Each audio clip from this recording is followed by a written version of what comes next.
Hi friends, நாம இன்னைக்கு பார்க்க போறது என்எம்எஸ் தேர்வில் கேட்கக்கூடிய மேட் பகுதியில் வரக்கூடிய செருகப்பட்ட படங்கள் அப்படிங்கிற ஒரு தலைப்புல வர வினாக்களுக்கு எப்படி விடையளிக்கிறதுன்னு பார்க்க போறோம். இந்த மாதிரி வினாக்கள்ல எப்படி இருக்கும்னா, ஒரு 3-4 வடிவங்கள் ஒன்றன் மீது ஒன்று சொருகி ஒவ்வொரு வடிவத்துக்கும் ஒரு குறிப்பு இருக்கும். அந்த குறிப்புகளை பயன்படுத்தி நம்ம பின்னாடி வர வினாக்களுக்கு விடையளிக்கணும். இப்ப இந்த கணக்குல பாத்தீங்கன்னா, இதுல இருக்க வட்டம்ங்கிறது படித்தவர்களாம், முக்கோணங்கிறது அரசு பணியில் உள்ளவர்கள், செவ்வகம்ங்கிறது தனியார் துறையில் வேலை பார்ப்பவர்கள், சதுரங்கிறது பெண்கள் அப்படின்னு குறிப்புகள் கொடுத்துட்டு 3 வினாக்கள் கேட்டிருக்காங்க.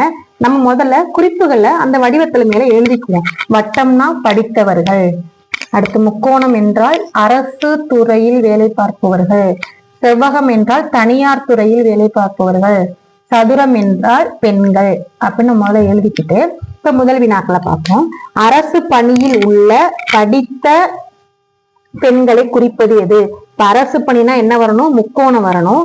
படித்தவர்கள்னா என்ன வரணும்? வட்டம் வரணும். பெண்கள்னா சதுரம் வரும். இந்த 3 வடிவத்துக்குள்ளேயும் அடைபெற எண் என்னன்னு பார்த்தோம் அப்படின்னா 8. அப்பனா இதுக்கு விட என்ன அப்படின்னா 8.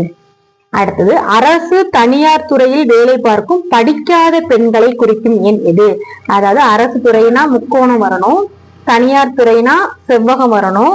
ஆனா என்ன பண்ணிக்க கூடாது? படிச்சு கூடாதுன்னா வட்டத்துல அதுல இருக்கவே கூடாது. அடுத்து பெண்களாவும் இருக்கணும். அப்படின்னா இந்த 3 வடிவத்துல இருக்கணும், வட்டத்துல இருக்கக்கூடாது. அதாவது சதுரம், முக்கோணம், செவ்வகத்துக்குள்ள வரணும், வட்டத்துக்குள்ள வராத எண் எது அப்படின்னு பார்த்தோம்னா இந்த 9. அப்படின்னா இதான் அது.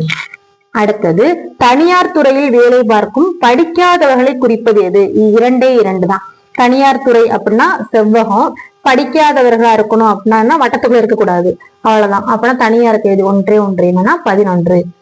இது மாதிரி எளிமையாக அந்த வடிவங்களை புரிஞ்சுக்கிட்டு எந்த எண்கள் அந்த வடிவத்துக்கு பொருந்துது அப்படின்னு பார்த்து விடையளிக்கணும். தேங்க்யூ.